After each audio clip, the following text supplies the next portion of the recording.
Good afternoon, beloved TIs. I'm Melissa Miller, host of The Chosen Heroes. I am so glad that you could join me here today. We have a very special guest, Faye Elyon, and she is going to discuss herbal remedies and recipes for health and well-being. So as always, let's start out with a prayer. God, universe, I thank you. And I ask that you bless Faye for this wonderful presentation that she has put together for the targeted community today. I ask that you cover her in the days ahead and guide her and enrich her. And God, I ask and I pray, and we stand on your promise that these targeted programs are going to be exposed in greater detail in the coming days. I thank you, God, for shielding us targeted individuals and covering us and protecting us and surrounding us with your angels. God, you are our sword and our shield, and your guidance and your love for us, and you cover us knowing that we are special and we are loved and our voice matters. And I thank this community, you are so blessed, community, because God's love is raining down over you and shining on you. The light provided by the universe and the goals and actions that you can take will be coming toward you, and that you will find your own path and navigation through this journey. And you will not allow these heinous acts that have come against you to define you, but what you will do is embrace them and allow them to empower you and to reclaim your self-worth and your life again. There is happiness that can be obtained even while being targeted. I love each and every one of you. And again, thank you for joining me today. I'm going to put up on the screen now the week in review for Targeted Justice News. All right, and here we go. All right, busy week. I just wanted to take this time to remind you that Dr. Lynn Burr has created the Civilian Registry for Havana Syndrome. And that was created in August 2024 for the purpose of facilitating tracking and investigation into the prevalence of Havana syndrome and its acute episodes of anomalous health incidents among civilians occurring in the U.S. If you would like to be a part of this registry, or if you have questions and what testing and such that you need to do, please write civilian registry at protonmail.com. And you can also refer to the January 7th newsletter for more information. Okay, moving on. Senator Rand Paul will take down the corrupt DHS.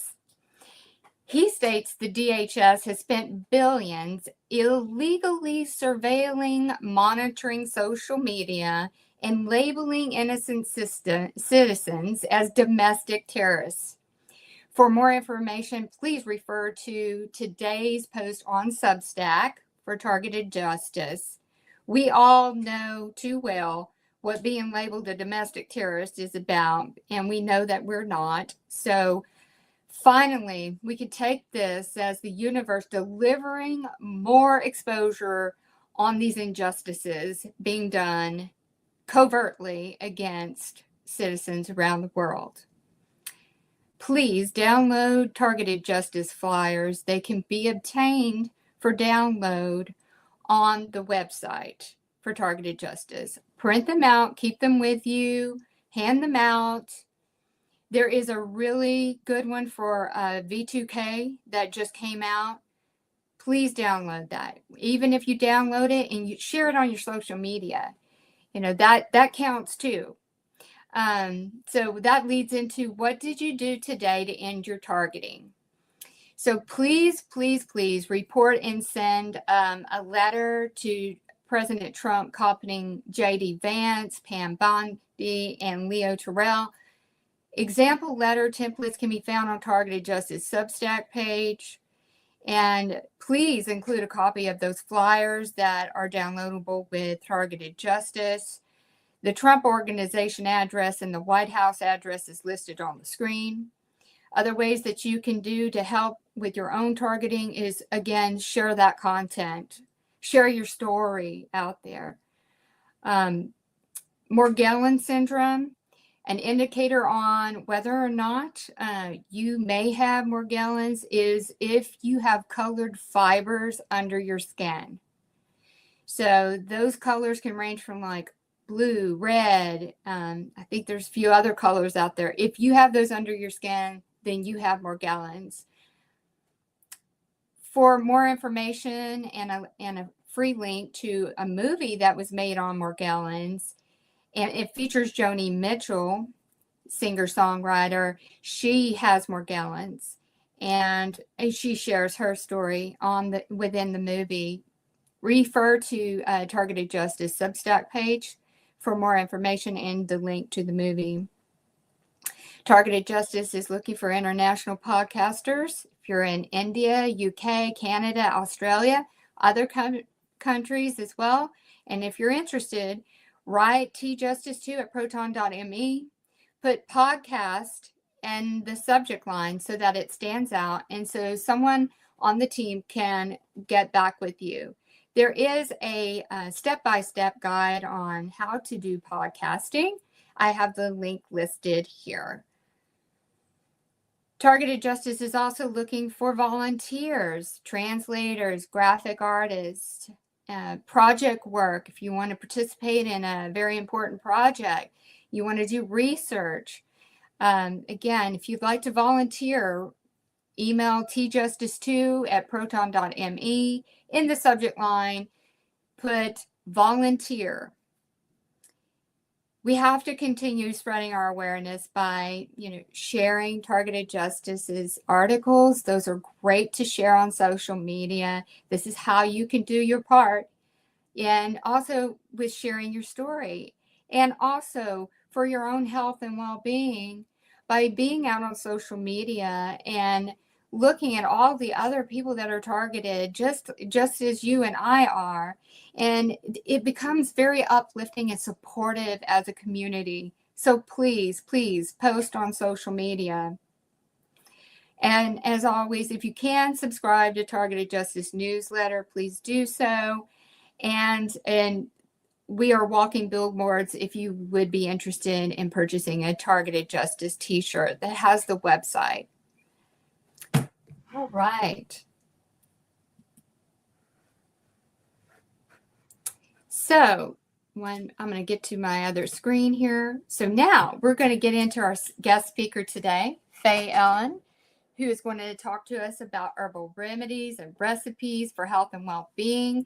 She's put together a wonderful presentation.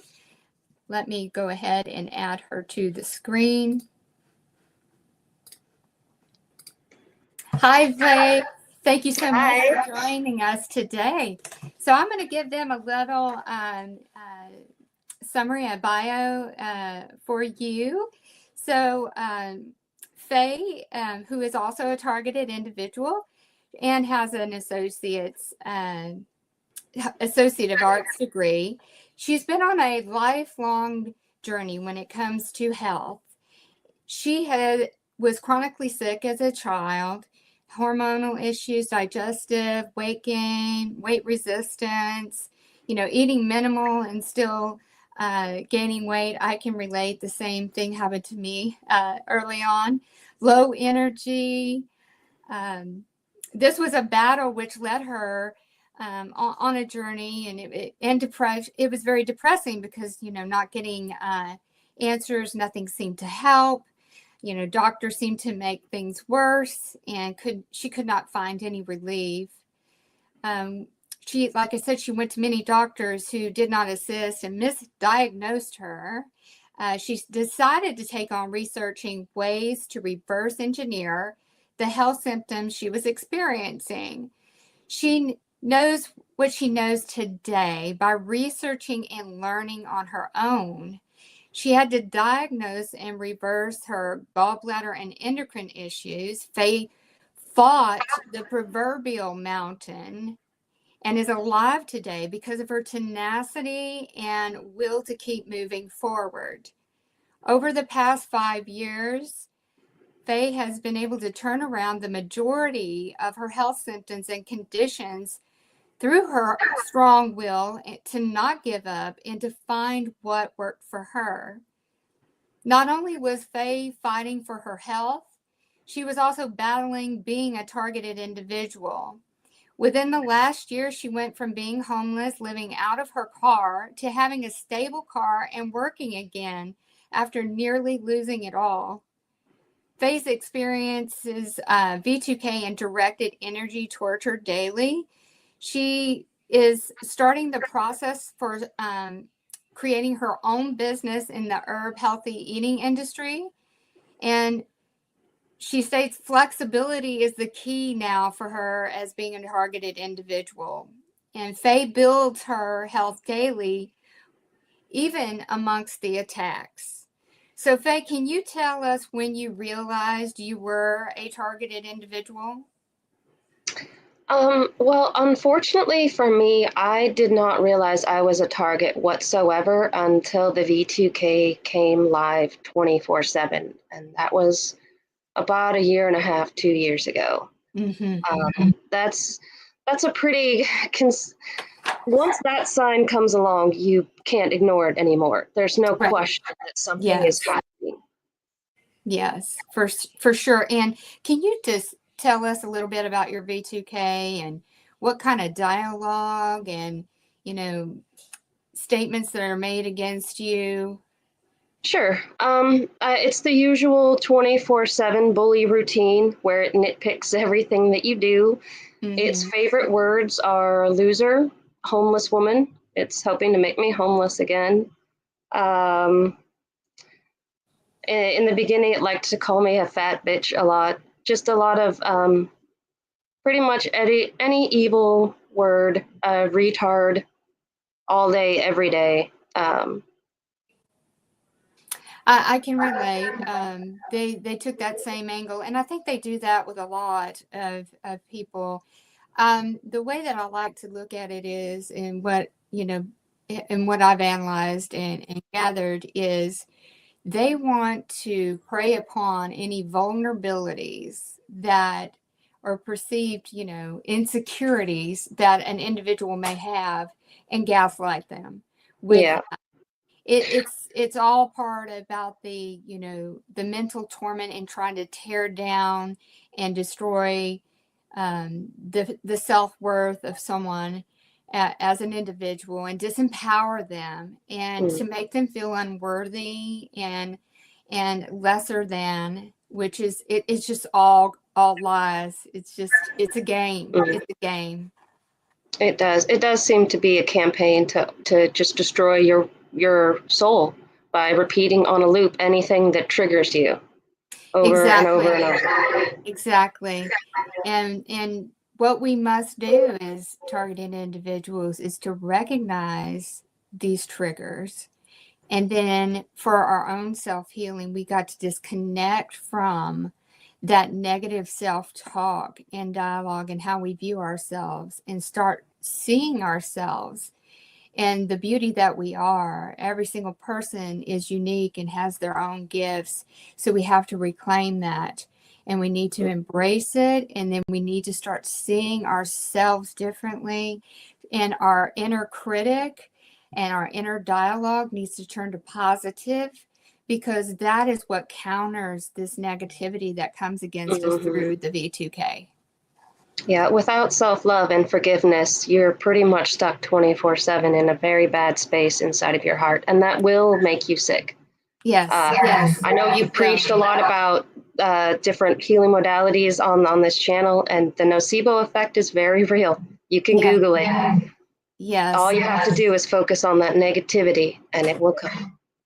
Oh, absolutely. It's like a magnet. So if your thoughts, your inner critic dialogue, the negativity is just a magnet for attracting more of it. And the more that you focus on the pain and the suffering, the more it comes, in my experience. Do you find that to be your experience as well? Oh, absolutely. I mean, I can remember one year it almost blew my mind how quickly it happened. I hadn't been sick in years, and yet a day came along where I got very angry at my father, and I mean, I was livid, and I couldn't Mhm. stop thinking about it all day. I was so mad Yeah. all day. I woke up the next morning sick, like just feverishly sick, my lungs full of mucus, and it stuck for 2 weeks. Oh, And I wow. knew, I'm like, you can't hold on to that anger. You're shooting basically like cortisol and angry chemicals. You're shooting your body all day, every day. That's what you're doing with those thoughts. You're Yeah. shooting at your cells. And And I found when I've had a moment of anger, like I was just so mad, it's just like things were overwhelming and I just lost my cool. Then it's almost like the vultures are descending, especially when you have V2K. And even the directed energy coming against you seems to intensify and amplify. it So then, does. then you have to take a step back. You got to get yourself recentered. You got to ground yourself to dissipate that. So it's almost to the point where you shouldn't let things bottle up, because when you explode and you lose your peace, then here come the vultures of the directed energy, torture, the you know and just how you feel in general and being overwhelmed. It's like a wave coming over you. Well, you feel So dirty, and then your life is disrupted. yeah, yes, so much so. So you also experience the directed energy attacks as well. Yes. Um, Do they focus in, like, where is it all over, or is it just they focus in on your head, your neck, your chest? I mean, there's so many angles they do. well, from what I've been reading, they can pretty much do anything these days. But for Mhm. me specifically, it started out with artificial heart palpitations, which Yeah. I mistook for anxiety in the beginning. Mm-hmm. I thought it was all me, right up until I started doing hour-long meditation sessions and found out I had zero control over my heart rate. And it happened when I was in a good mood.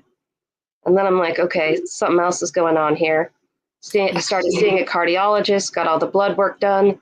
And of course, the V2K comes along, and that lets you know solidly that something else is definitely happening. Um, Yeah. but along with that, it also likes to fire heavily on the nerves up and around my heart, to the point Mm-hmm. where it will make me cry. It likes to squeeze on my solar plexus area until I'm hunched over, sometimes vomiting. There was a few times that it almost made me pass out. One time I actually did pass out at a hospital.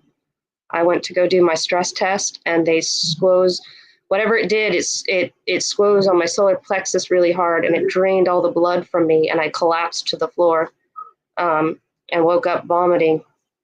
Um, and then it likes to fire the nerves right here, where it's like The vagus nerve. Yeah. feel them vibrating and stinging at the same time. I can feel pressure and slapping energy around my head. And it also likes to slap my solar plexus. The AI likes to mimic like a group of bullies. So it'll like, for instance, say loser, and then I'll feel like an energy wave slap me in the stomach. Or it'll be like stupid bitch, and then I'll feel something slap me in the head. And it's like Oh, at certain points, like before I got my cyber shield, it was so severe that some of these attacks were literally knocking me back down to the ground. So it's like I would go to stand up, and I would be like, stupid bitch, whack, and I'm back down on the ground. And it's like I would have to take a deep breath just and brace myself just to stand up. It got that intense. that is just awful. I've experienced some of that, but everybody's experience is, I mean, it can be different, but almost the same in terms of these attacks. Like you say, you could be in a good mood and all of a sudden you're feeling something that you know is not organic. Especially that vagus nerve controls everything in terms of your nervous system.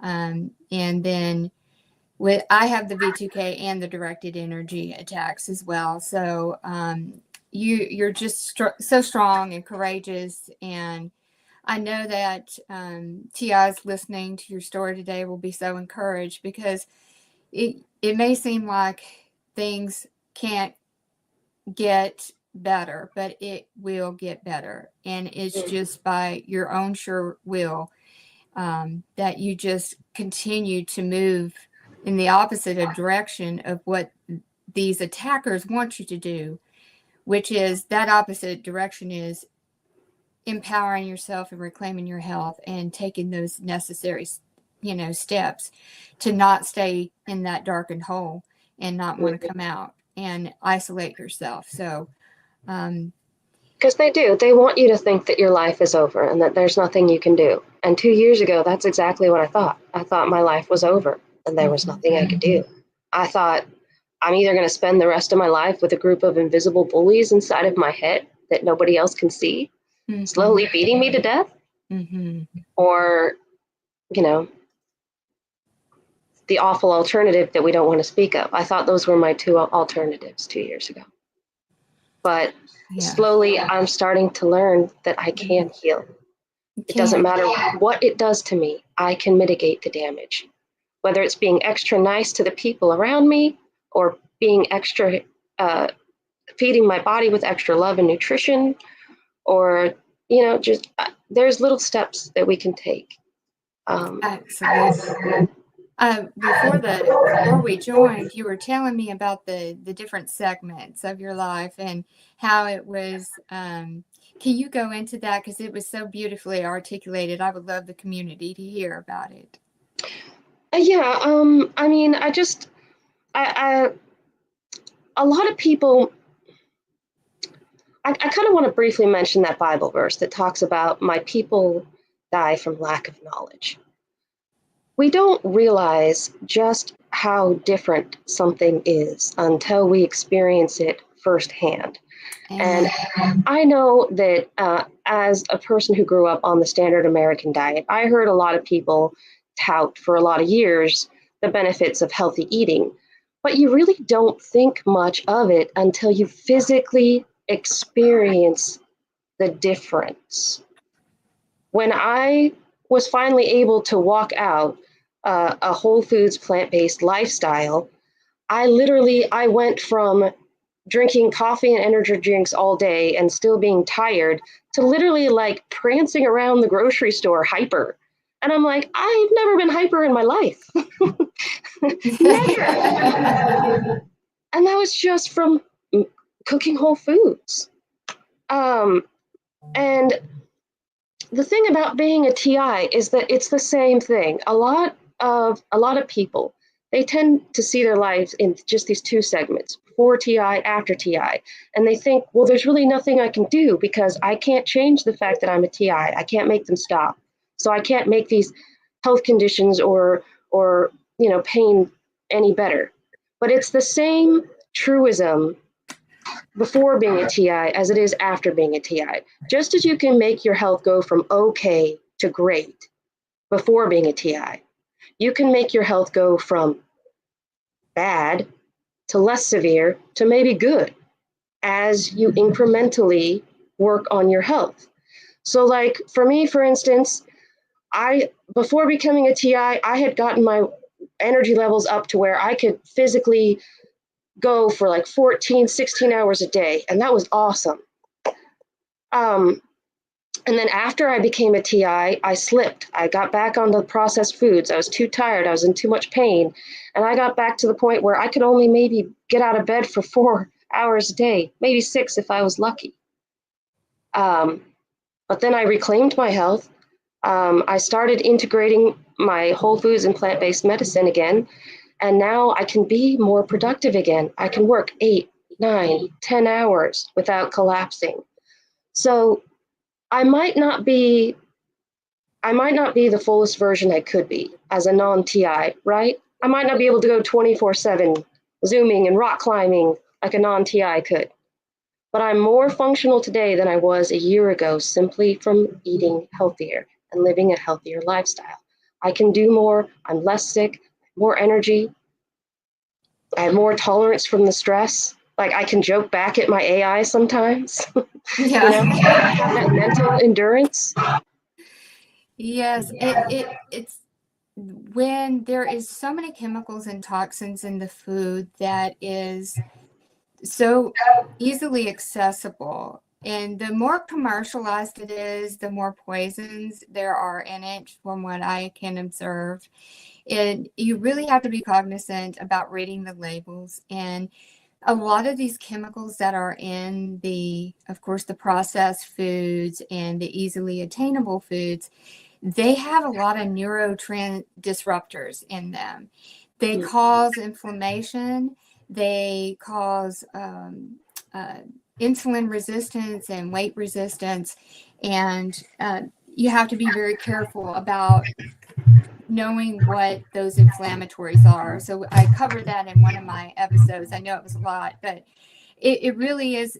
You may not be at a place where you can easily afford some all of the things that are the most healthy, but you can start introducing them a little bit at a time. Wouldn't you Mm-hmm. agree? Along with the herbal remedies that you'll review with us today, these are things that can be made at home and are relatively low cost that the TIs can take advantage of.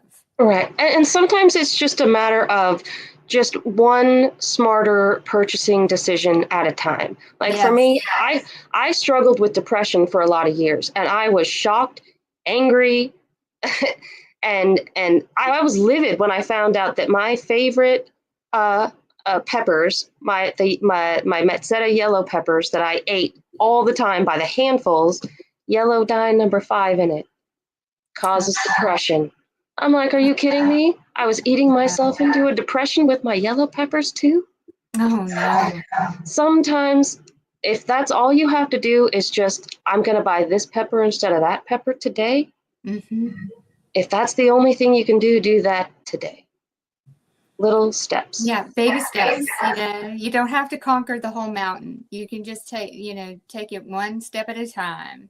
Absolutely.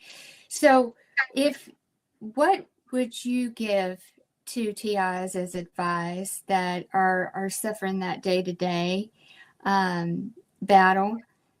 What would you recommend them to do? What philosophy do you follow in terms of your day-to-day navigation of these attacks?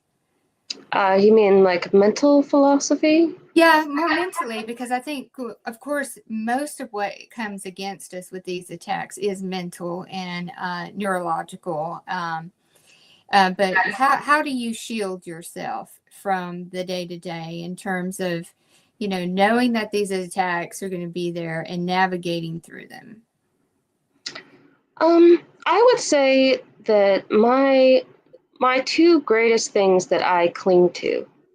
The first is God, and I'm sure most TIs will agree with that. Most of us that have survived past the first year Mm-hmm. have some sort of relationship with some kind of higher power Absolutely. that we lean on for strength because we know, a lot of us know that we're not sufficient in ourselves.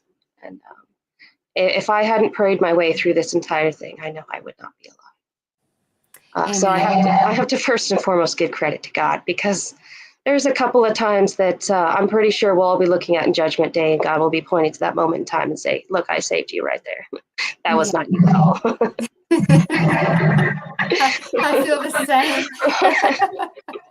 It's like, um, and aside from that, though, my one thing I always adamantly return to is the idea that really anything is possible.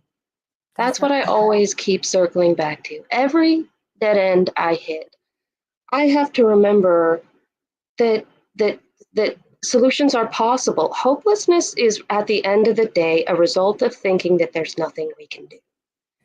And so when we find out that there is something we can do, and we start actively taking steps towards it, something shifts inside of the mind where we feel like we're successful instead of not successful. You know, those brain chemicals the feel good chemicals that start to be produced that let us know that we've accomplished a goal instead of not. Um, it really, sometimes my goal for the day was just to get up, go to work, and come home without screwing my whole life up. Sometimes that was the only goal. But making those small goals and achieving them, and understanding that no matter what problem there is, a solution can be found.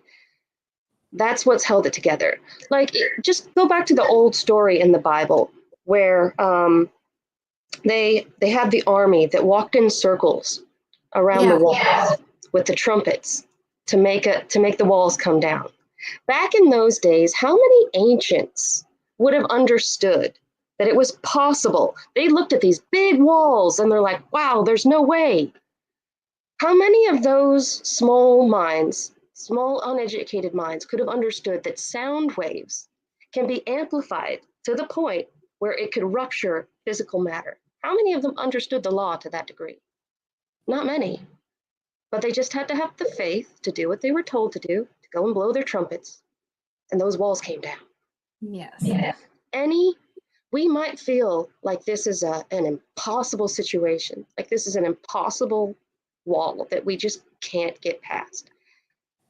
Yeah, I know God in his wisdom created the laws in just such a way that it could be something as simple as a song. Exactly. That sets us free one day. Absolutely. And that I look to as my hope. I know. Sometimes it is just as simple as a song or just seeing something out in nature, and it just kind of resets you and puts things back into perspective that you are still here. And look how far you've come. I mean, if the sound of the bees can heal us, who knows? Absolutely. That was beautiful. Thank you so much. Goodness, it makes me tear up. I understand. It is. We should never give up hope. The first thing we shouldn't give up and hope of is in God and the universe, and then ourselves, because with every problem there is a solution, and there could be a million. Yes. We just haven't got it yet. Oh my goodness. Well, let me bring up your presentation. This is just such a wonderful presentation. Let me share it on the screen here. All right. Bring up my notes real quick. All right. Well, I get this to come up. And let's see. I think because I had the other one up. Okay, great. Now we're cooking with grease here. I'm going to share my screen. And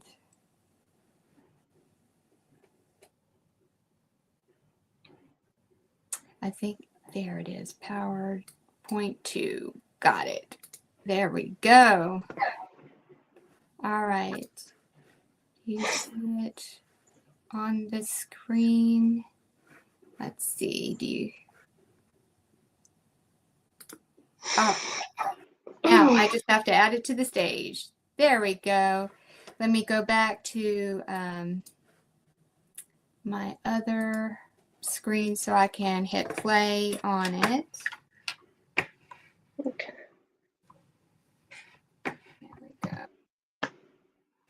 Forgive me, still learning on some of this stuff here.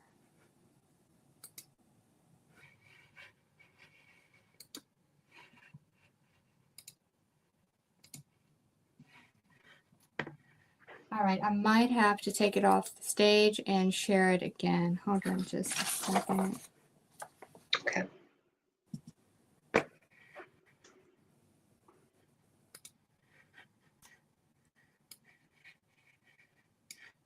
see. Well, in the interim, can you give us an intro into what you'll be discussing today while I figure out my screen? Sure. All right. I guess before we get started, I did want to mention a couple of things about herbs in general. The first thing I did want to mention really quick is that herbs are more of a complementary. They're a complement to a healthful lifestyle, a whole foods, plant-based lifestyle.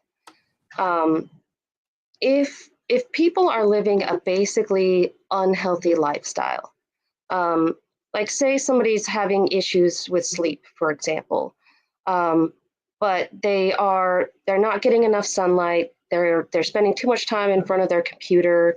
They're eating too late at night. They're just doing things that naturally interfere with the sleep cycles.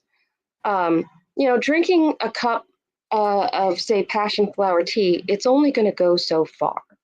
If you're making that herb climb an uphill battle, it's going to be far less effective than it was if you were doing things to support that herb, right? It's like you wouldn't take a Tylenol and then go pound your hand with a hammer to try to be in less pain. And in the same regard, you don't want to participate in a lot of things that will wreck your body and then try to take an herb and hope that it will magically make it all better. They are, at the end of the day, meant to be a supplement to a healthy lifestyle and not a magic cure-all. I do want to also briefly mention for everyone to keep in mind that alternative means something different to different people. For instance, over in Eastern Europe, what we call conventional medicine, the pills, is considered alternative over there. Conventional medicine in Eastern Europe means using preventative methods in the home, such as diet and exercise, use of herbs to treat and prevent illnesses, and they even use Tesla's induction coils in some countries like the Czech Republic to reverse autoimmune disorders and to increase energy and stamina. Pills, though, are considered optional, contemporary, alternative medicine. Here, people think if you don't have a pill or a shot, you don't have medicine. I mean, what a perspective difference that is. That many Americans think that you need a pill in order to concentrate constituents and have a medicine at all. But this really just isn't true. In other parts of the world, what we call conventional medicine is considered alternative, and what we consider alternative to them is considered conventional. So I just want everyone to keep that in mind. That a lot of it is just a paradigm, it's conditioning. And what our ancestors in general, they tended to lean on foods and herbs as medicine. Yes. So what I'm going to do, I think I figured this out, hopefully. So there it is. I'm going to take me off, and then I can guide through.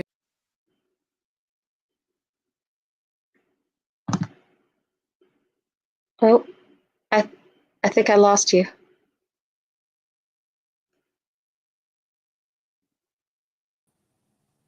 Can you hear me now? Yeah.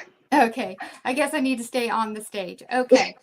So Okay. for some reason, it just doesn't like for me to click through this. It may be that because I don't have PowerPoint on my computer is what I'm thinking. Do you see where you can where it says present? Do you see an option where it says present where you could share it? Or what I could do is share my entire screen. Let me try that. I'm going to share my entire screen. Okay. And see if that will work.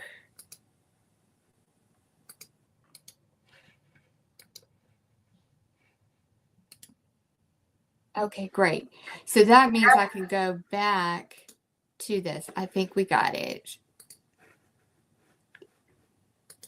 Can you see the whole PowerPoint now? No, I still see you. But no PowerPoint. I can try it on my end.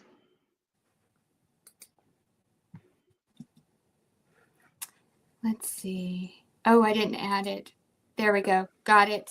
Here we go. We got it, folks. Thanks for hanging on. Oh, I see it. Okay.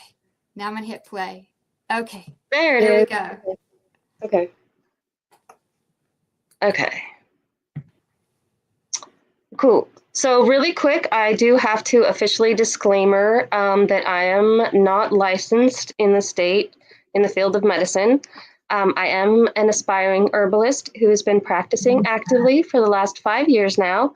I'm also learning foraging, Ayurvedic medicine, and the science of frequency healing. I am still a student, though, and will be for life. But at the moment, I'm only licensed to sell life insurance, but that will be changing in the near future. What I really want people to do, though, is not necessarily to see me as an idol, but I want people to understand that at the end of the day, that a physician is simply somebody who studies the natural world and how it affects our overall health. And that's something that realistically we could all be doing in our own lives. Each person can and should be putting on their own detective cap, their own science coat, and learn to listen to their own heartbeat and their own pulse. And we absolutely can alter the course of our own health and lives by what we actively and passively do every single day. And I do want to make one more disclaimer before we dive into the bulk of the homemade recipes. Herbs are, I did mention that herbs are meant to be part of a supplemental lifestyle, but I do want to say really quickly, these are real plants with real constituents which have real effects. Everyone should do their due diligence, do their research, look for any counterindications, and be very careful when applying any new herbs, foods, anything to your diet. Make sure to do your research, talk to your doctor, talk to your nutritionist, and add things very slowly and gracefully to your diet. Okay, so all those disclaimers out of the way. Let's get into the ABCs of health. Because it seems like in today's world, we've kind of forgotten a lot of the basics of what to do.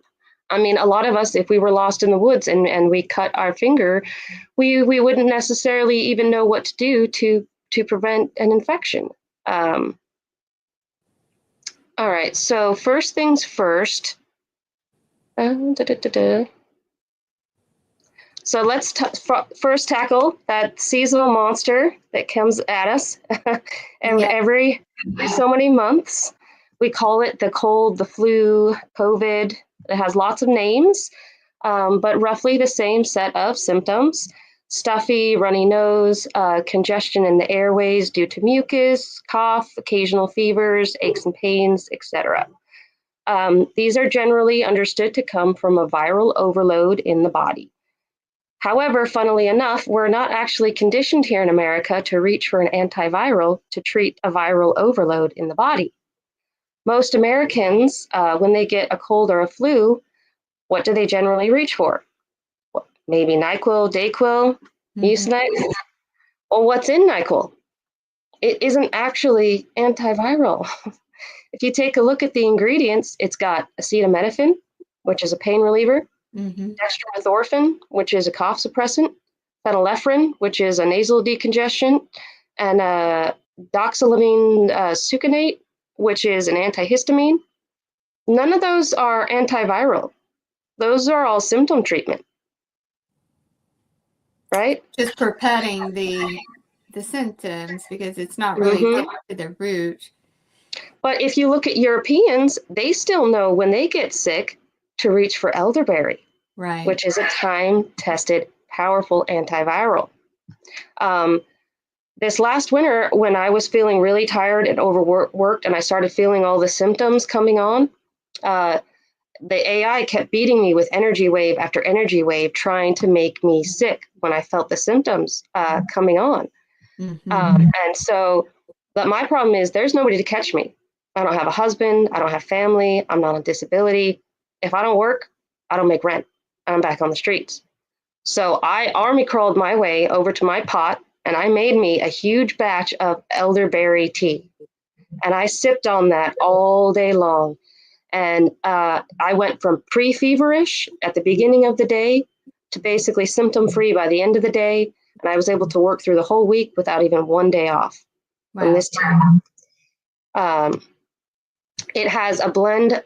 This particular blend is a combination of 3 powerful antivirals that I personally used individually to treat sicknesses like the cold, the flu, viruses like that. The first is elder. Both the berries and the flowers are powerful antivirals. And then echinacea and yarrow as well. The flowers and can be used, and the leaves of the echinacea are all scientifically documented and time-tested antivirals. And again, the good news is if you only have one, you can just drink a lot of that one ingredient. Like for me, when I was sick at 14 and I had a bronchitis that 3 consecutive rounds of antibiotics wouldn't fix, I just drank straight echinacea tea for a couple of days, cleared right up. 3 consecutive rounds of antibiotics wouldn't fix it. Echinacea tea did. So in these, the tablespoon of the elderberry and the echinacea and the yarrow, are these the dried herbs, or can you explain where would someone go to get these herbs? Yes, I use the dried herbs. My 2 favorite sites that I like to use are Star West Botanicals and Mountain Rose Herbs. They are great. They have almost every kind of dried herb you can think of, a lot of tinctures, a lot of blends that they do. Star West Botanicals has generally faster shipping. If you need something right away, I go to Star West. Mountain Rose generally has cheaper products. So if you're okay waiting a few extra weeks, you can usually get a good deal going through them. But those are my 2 favorites. Awesome. Yeah. And for the berries, though, you do want to go ahead and boil them for about 30 to 40 minutes before adding in the echinacea and yarrow, just to help with the extra extraction of the berries. And then let it steep, and you're good to go. Oh, and really quick, before we change slides, if you're on a really tight budget and you can't afford any of these things and you're in a pinch, go to YouTube and look for instructions on how to make your own homemade cold and flu syrup at home with just onion and honey. You can actually make a powerful antiviral with just those 2 ingredients, and most people usually have them lying around. Wow, that's awesome. All right. Next slide. So for the severe colds or flus that already have advanced mucus in the nasal passages or airways, this is a separate recipe that's not only antiviral, but it's also a potent decongestant. When COVID came around in 2020, for the first time in my life, I wound up with a permanent clog in my nasal passages. And I mean, not even one single droplet of air could get through. And I had never had this in my entire life. For 3 solid months, I could not breathe through my nose. I went to bed in tears, wondering if I was ever going to be able to breathe again. And I tried every over-the-counter spray to try to make it go away, and nothing would. I mean, maybe I would get 2 to 3 seconds of relief, and it would go right back to clog. It was the most ungodly sickness that I had ever had that year. And it was that year that I came across Heidi and her YouTube channel called Rain Country, and learned about this spicy tea recipe. And it's a lot like an Egyptian spicy tea, only instead of licorice, which is for the liver, it uses star anise, which contains quercetin, which is a potent nasal decongestant. But it does taste just like licorice. So it's absolutely great to drink, and it's one of my favorite herbs on the planet right now. The cloves and cinnamon are antibiotic and antiseptic and will help fight any infection that's happening, as well as help clear out the mucus buildup. The orange peel that's added in it is part of an ancient Chinese tradition that uses orange peel to help strengthen the lungs. So together, they'll help clear out and strengthen the entire respiratory tract. When I got that permaclog, like I told you, I made this tea. Inside of 3 days, gone. After the first day, I could breathe a little bit again. Second day, I could breathe mostly again. Day 3 of spicy tea and a 3-month permaclog, gone. This is fantastic. Oh my How gosh, I can't wait to make this when I'm congested. I don't want to wish it on myself, but I know, but it's amazing. And now every time I get a clog, I make spicy tea. And I'm like, why did I ever do anything else? oh my goodness. Why? We've been so conditioned to, in the Western medicine, that with big pharma and over the counter, and none of that's really, and a lot of it is filled with things that are not for the best for our body and consumption.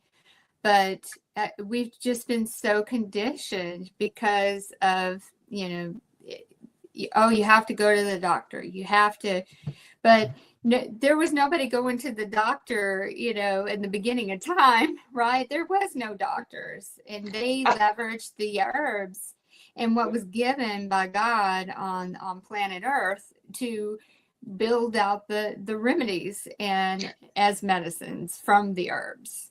Well, you think about it, a few hundred years ago, it would take a doctor days, weeks, sometimes months to get to you. If your mama, if your grandma, if she didn't know how to sustain your life, you're a goner. Yeah, right.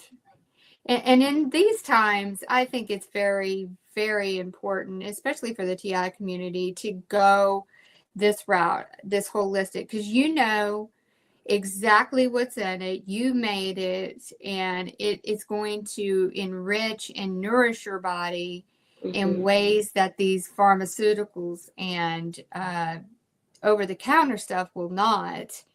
Plus, these are more cost effective than if you think about it. You might have to build up your little supply of your dried herbs to have on hand, but that's something that you can do over time.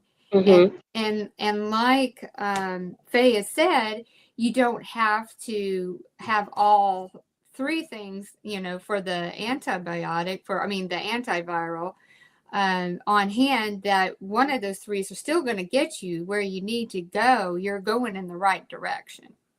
Yeah. Oh, I do want to note really quickly before we switch slides, though. I did put specifically on there to use Ceylon cinnamon, and that is actually important. When you are concentrating medicines, it will concentrate not just what's good in it, but what's bad in it, right? And inside of cinnamon, there's a natural compound called coumarin, I believe is what it is. And there are higher levels of it in cassia cinnamon than in Ceylon cinnamon. And so when you are concentrating these medicines by either slow boiling them for a long time or putting them in a vinegar or an alcohol, or however you're concentrating your medicines, it's going to build up, like I said, both the good and the bad. And so if when you purchase Ceylon cinnamon versus the cassia cinnamon, there's less of that compound in it that is toxic to the liver. So you just want to be aware of that. You can check the local Mexican mart or this Hispanic section of your grocery store. Look for that brittle cinnamon, and that will let you know that it's Ceylon and it's safer to use for the liver. Very good information. Very important.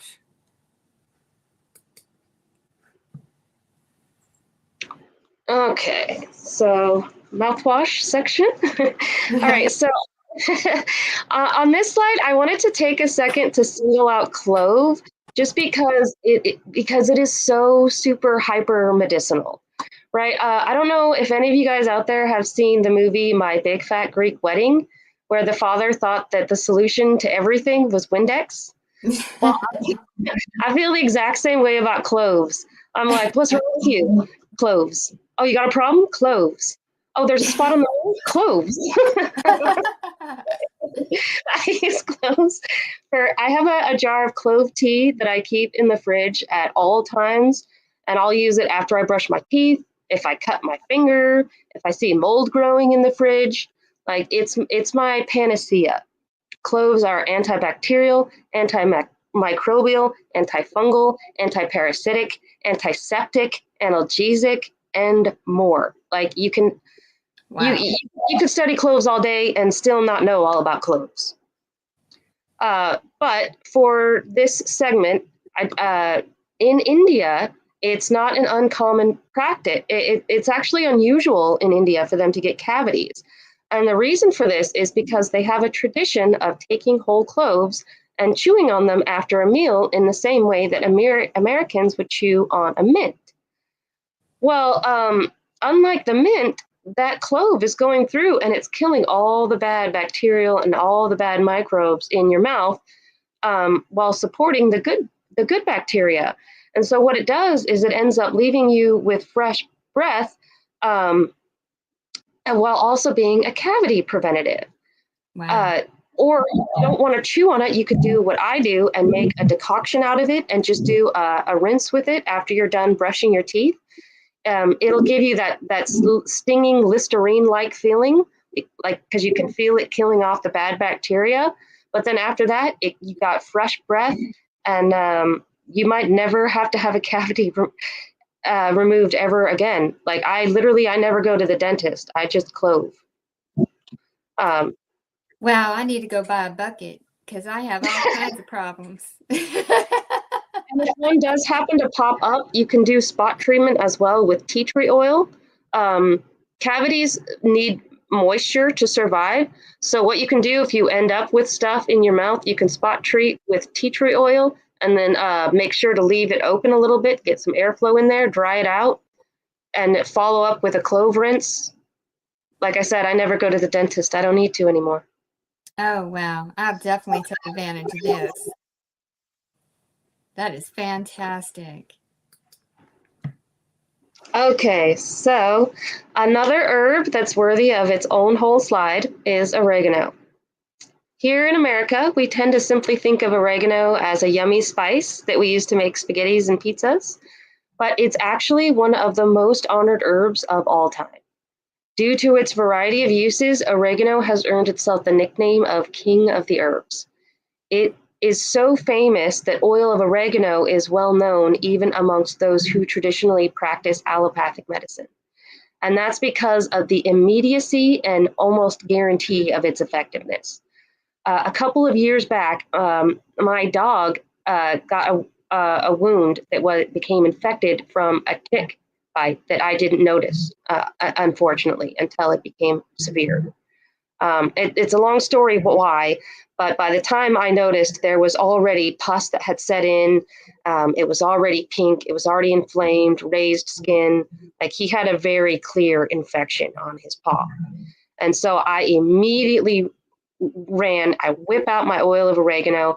I wash it off. I douse his entire paw in the oregano and I cover it up. I come back later on that evening, wash it off, do the same thing, apply more oregano, apply a new wrap. By the following morning, pretty much all of the pus and the swelling was already gone. Wow. Right? Now, I want you to compare this to back in 2017, a woman died in a Nevada hospital when 26 different antibiotics couldn't touch her infection. This is the world we live in, where we're having antibiotic-resistant diseases on the rise. Mm-hmm. We thought that our pills would save us forever and ever and ever from these simple diseases, like a cut. And yet a woman in 2017, from an old injury, died of an infection after 26 different antibiotics wouldn't kill it. Wow. It's about time we start looking into other options. Absolutely. Because we have this tendency to think that pills and shots will save us. Mm-hmm. There might come a day that it won't work at all. Right.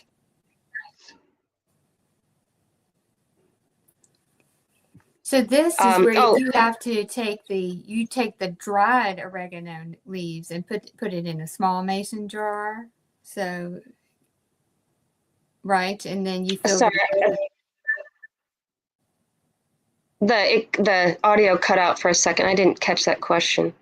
Oh yes, I was just saying to make the antibiotic, then you would get the dried oregano leaves and you say you can use olive oil and put it in a jar, and it has to steep for 4 to 6 weeks. Yes. That's typically the recipe when making in any kind of an oil. You'll want to fill the jar about a third of the way full. If it's dried leaves, half. If it's fresh leaves, about half, and then you'll fill it the rest of the way up with your oil of choice. My preference is oil of oregano. You'll want to make sure to keep it in a cool, dark, dry location, just so the oil doesn't spoil as you let it steep. And then you'll strain it after about 4 to 6 weeks. That time period allows the oil to extract the constituents from the oregano, and then you can strain it from there, put it in amber bottles to keep the oil from spoiling, and you have an on-hand, ready-to-use antibiotic. So is I've this used it. topical, or can it be taken Yes, internally? it actually can be safely taken internally, but its main usage is for topical. Like I've used it Topical. in ear canals, I've used it in nose, I've used it on cuts. It usually, if I'm doing internal antibiotics, I have something else. Like I'll have like a vinegar with neem and oil of oregano. I'll tend to do like a vinegar extraction for internal antibiotics. But it's not like you couldn't. Like if you were really in a pinch, you could definitely still drink your oil of oregano and it won't kill you. All right, excellent. Okay. Digestive upsets. A lot of TIs struggle with the nausea and upset stomachs. So this is excellent. Yeah, unfortunately, this is kind of one of the biggest issues that I feel like Americans suffer from today. Is just digestive issues in general, and unfortunately, it's a lot like headaches in that it can come from so many different things, Mm-hmm. and it's really hard to pin down what's causing what and what to use for what. And So just keep in mind that this slide is just about generalities. Um, if it is very possible you could have something obscure. Like for me, it took me a very long time to diagnose that my diarrhea was the result of a gallbladder issue, right? For like a year, I was eating fermented foods, trying to fix it, and not realizing it was gallbladder. So keep in mind, a lot of this is just general information.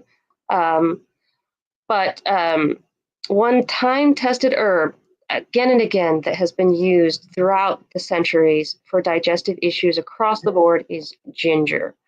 I mean, it's good for everything from mild nausea, vomiting, indigestion, bloating, cramps, diarrhea, constipation. I mean, just across the board, this herb supports digestive health. It can be added regularly to foods, or it can be made into a tea that you take with meals. One example of its food use is congee. That is an ancient Chinese recipe where they will long boil rice with ginger root, and it goes through the digestive tract, and it'll absorb toxins as well as repair the digestive tract. It's very anti-inflammatory. Um, Other than that, you can also make it in. You can do a cup infusion per day to help strengthen the digestive tract. Personally, I'll just take the fresh root, I'll chop it up, and I'll do a decoction with it.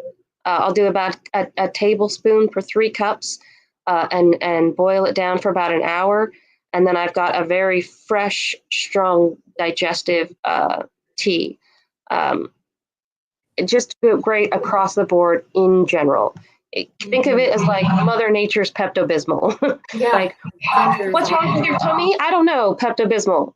right? What's wrong with your tummy? I don't know. How about some ginger? Right, exactly. So that's sort of what it is.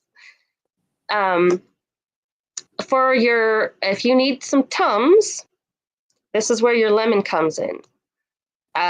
Throughout the ages, it has been known that that heartburn is the result of a weak stomach acid, and one way to curb that is by drinking a glass of lemon water before meals to help increase the amount of hydrochloric acid within the stomach.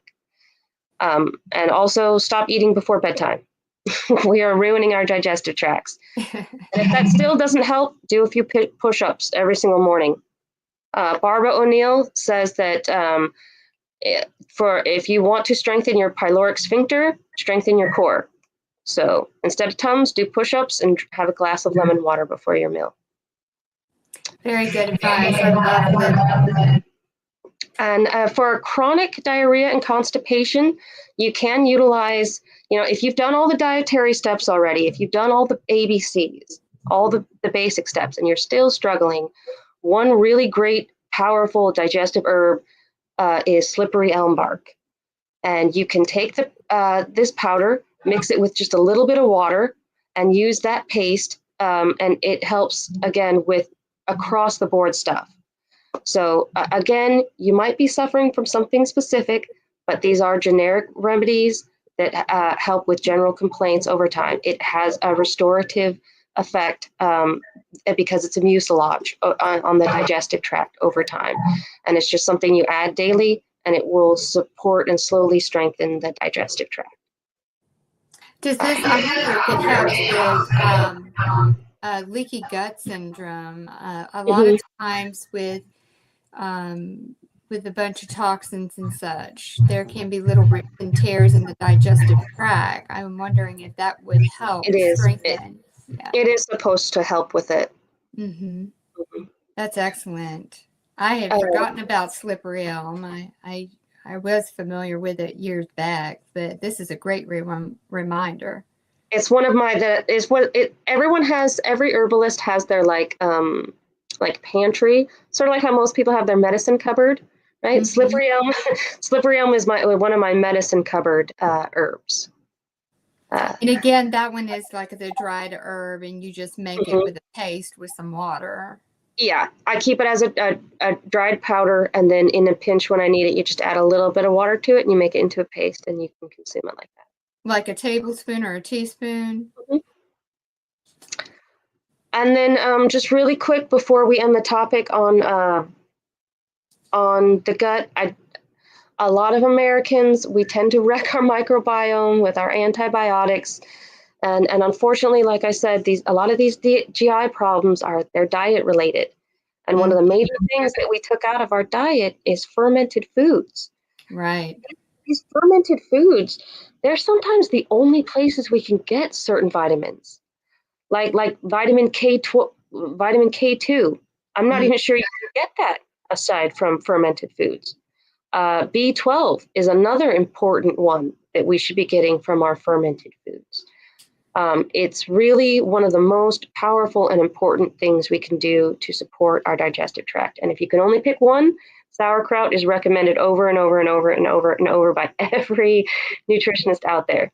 Add some sauerkraut to your diet. You have a bad digestive tract of any kind, whether it's farting too much or not pooping enough, start eating more sauerkraut.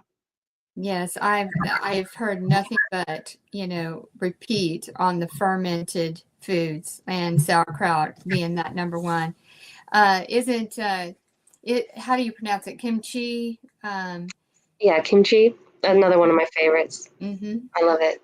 Kimchi and sauerkraut. Yes, I even, for New Year's Day, instead of, I think they were out, the grocery store was out of cabbage, so I just did, hey, well, I'm going to eat some sauerkraut. That's my cabbage for the new year. Well, it's better. It's better. I was like, it's better for my gut, so well, because we tend to think of ourselves like we're the only ones breaking down and processing food. Nuh-uh. Bacteria do the same thing. Yeah. That's what they're doing.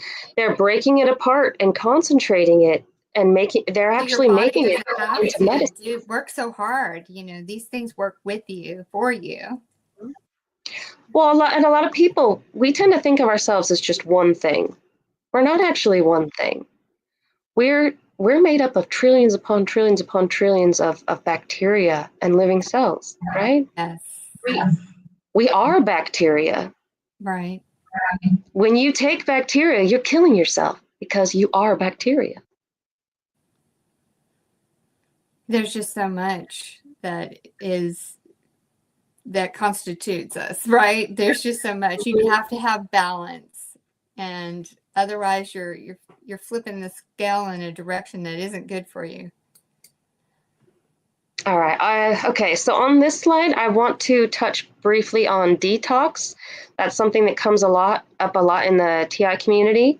And I know in our society, we're overwhelmed with toxins and poisons from every angle, from our food to our water, and even the medicines we put in our mouth these days are coated in plastic and God knows what else.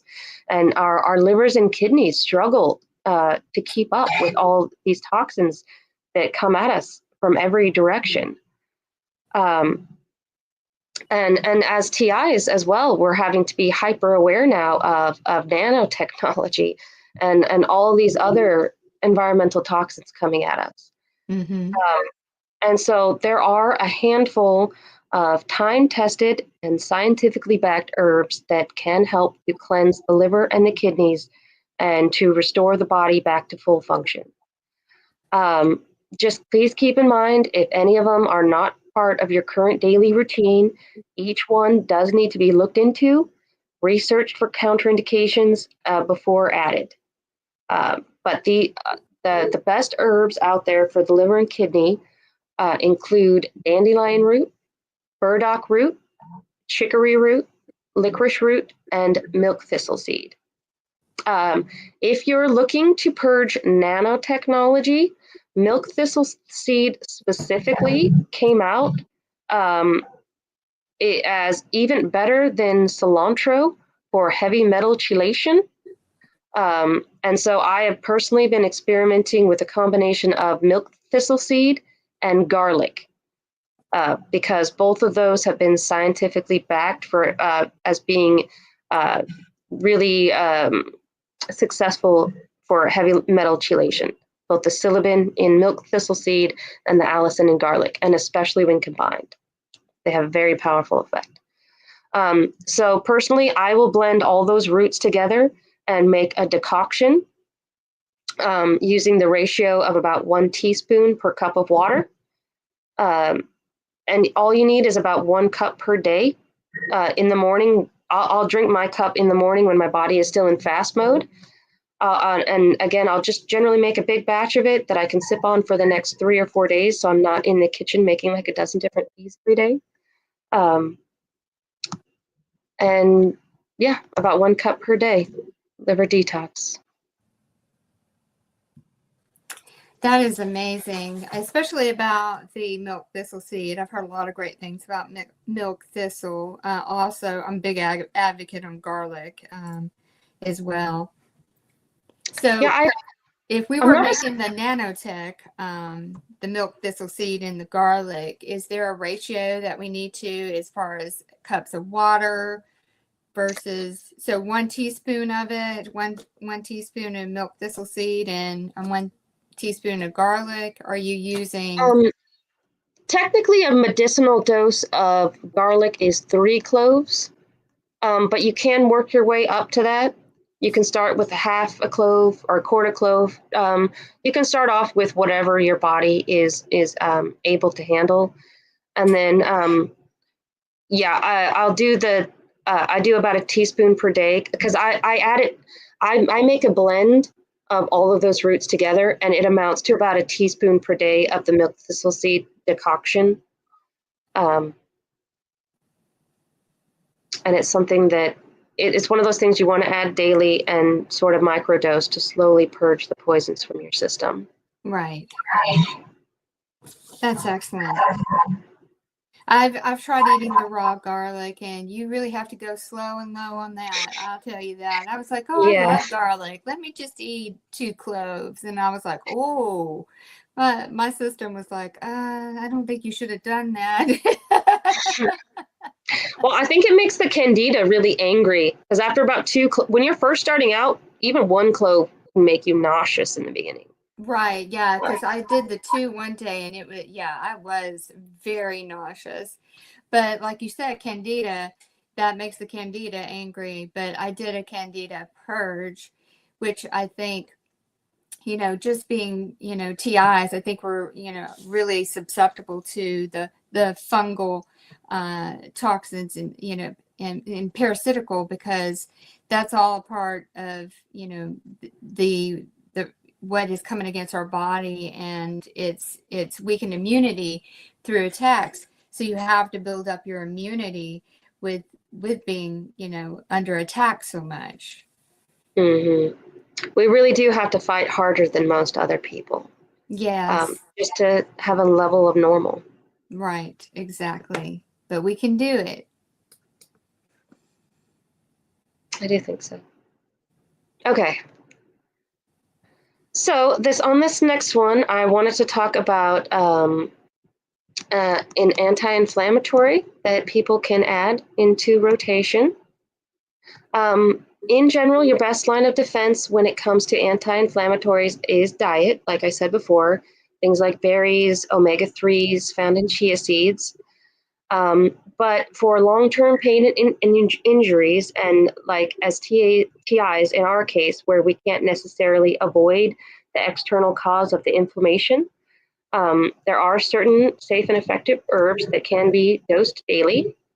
And the most famous of those are white willow bark and devil's claw bark. Both are scientifically backed anti-inflammatories, and I personally prefer to make an elixir out of mine.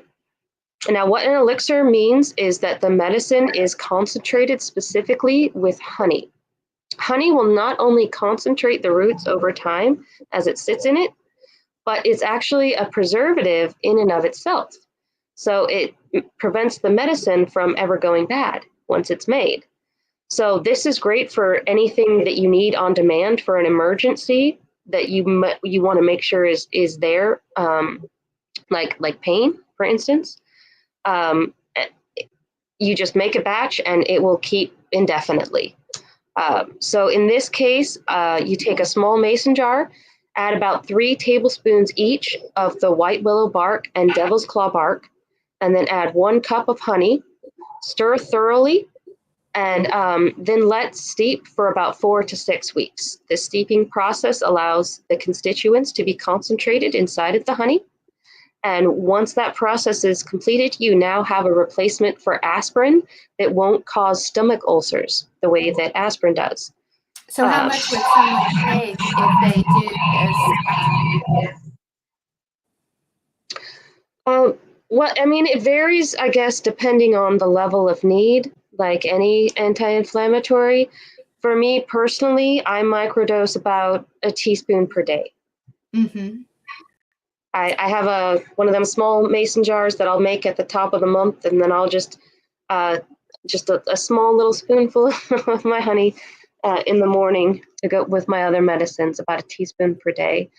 That's all I've really sort of needed. I haven't seen the need to up my dosage, but we're all targeted differently. We're all in different levels. Our bodies are all at different capacities, I guess, to handle the pain.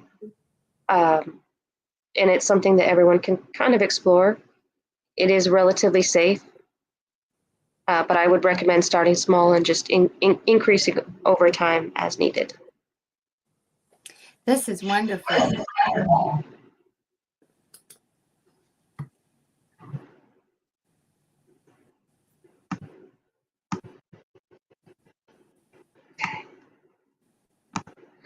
Okay. So For those, sorry, go ahead. nettle, I would never have thought nettle for allergies. I just hadn't heard of that. Yeah, it's actually famous, and I had no idea until I started getting into herbs because allergies is one of those things that I struggled with a lot over the years. But it is it's actually been hailed for centuries as having the capacity to combat allergies. So, and this is something that it's a safe herb for just about everyone who takes it. You can eat it, you can make it into a tea, you can make it into nearly any medicine. Practically any nettle is safe for any person. Um, there is one herbalist in London who runs a campaign called Eat the Weeds. And he said, if you're going to add just one new herb into your diet, make it the mighty nettle because it's a powerful nutritive. It has a gentle detoxifying effect on the body. So it's not only purging the bad stuff out, but it's putting the good stuff in. So like, for example, one 2009 French study found that it actually had anti-arthritic effects, Wow. right? Yeah, so it's going through the body and it's purging a bunch of that bad stuff out as it's nourishing the cells. So it's detoxifying and nutritive at the same time. So it's super anti-inflammatory, great astringent, great for overall health. For me personally, once upon a time, I had to be on a very specific medicine called montelukast sodium and inhalers in order to be around cats because I had the bronchial issues on top of my allergies. So whenever I was living with cats, I would get bronchitis really bad, my lungs would close up, and I was basically told, you can't live with cats or you'll end up on a respirator. And I believed that was my wall. Like, that's it. The doctor said, right? Mm-hmm. Well, after I started getting into herbs, I started learning about how people were using different medications and microdosing their allergies in order to reverse allergens. And so I started thinking, okay, well, what can I do as an herbalist to produce the same effect? And I found a combination of nettle and mullein leaf, because mullein leaf supports the lungs and nettles are anti-allergenic. So a combination of daily use of nettles and mullein leaf. And over time, my lungs strengthened to the point where I no longer needed to be on medication to be around cats. That's amazing. So how do you make the dosing for like a concoction for the nettle and for your allergies? So that one is, since the leaf is used, you only need to do an infusion, which is a simple tea. You you just have to pour boiling water onto the leaves and let it steep for about 10-15 minutes. Um, Again, I would say it probably depends on what you're trying to do with it, the severity of the symptoms. In general, the overall rule of thumb is about a teaspoon per cup. For me, when I was living with cats, I did more than that. I did about a tablespoon per cup of nettle, and I was drinking it. I was drinking at least 2 cups a day while living with cats. Now that I'm not with cats, I have maybe a quarter of a teaspoon in a blend per day. So it really varies depending on need. And I would say experiment, but luckily nettle is one of the safest herbs you can experiment with. Like most people, even if you're allergic to the whole wide world, you could probably still put a handful of nettle in your mouth and be okay. So luckily it is super safe to experiment with. Oh, that's amazing. I have got to try this.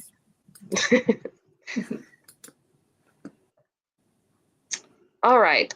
So many TIs struggle consistently with sleep issues. And so I do want to remind everyone that herbs can only do so much. If you are drinking a lot of caffeine, if you're not meditating daily, if you're eating right before bed, if you're spending too much time on your phone or your computer, herbs can only do so much. But if you take all the corrective steps needed and your body still needs help, there are several different herbs and herbal blends out there that can help with easing the body into sleep. My favorite blend is listed here, and it contains equal parts of lavender, which is scientifically studied to produce relaxation, even just from the smell alone. It contains chamomile, which is also great for relaxing, and it is a gentle nervine that helps calm the body down, as well as passion flower, which can help you to remain asleep once you've fallen asleep. And all of these are lab tested, and they can be taken separately or in combination. They do work better in combination, though, as they all kind of have supportive functions with one another, as far as relaxing, calming the nerves, keeping your brain in a restful state of sleep. That's why I kind of like this trilogy specifically. It's just equal parts of chamomile, lavender, passion flower. With that blend, you add a teaspoon to a cup of boiling water. Let steep for 15 minutes. And yeah, I mean, just the smell alone, I'm telling you, I smell this tea and I start relaxing. It's that potent. Yes, it sounds wonderful.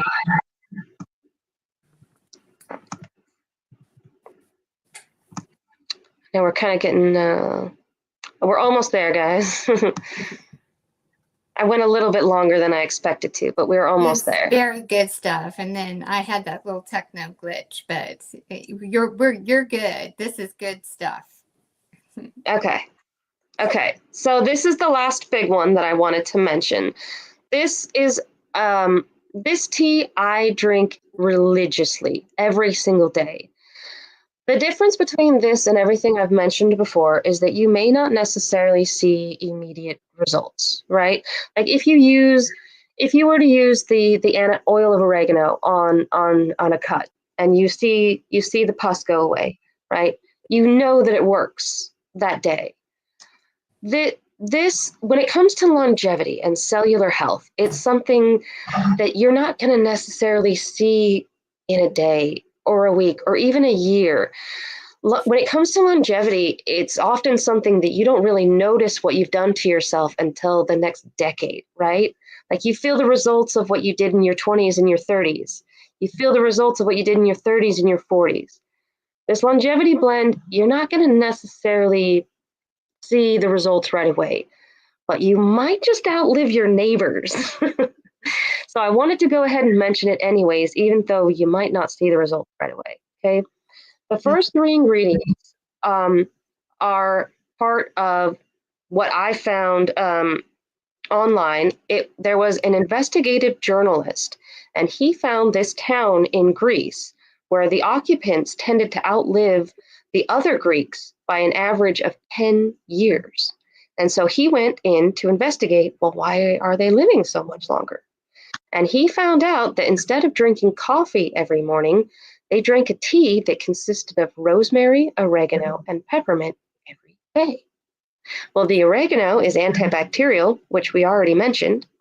Peppermint promotes digestive health, which in turn supports all other aspects of health. And the rosemary supports proper digestion and improved brain function.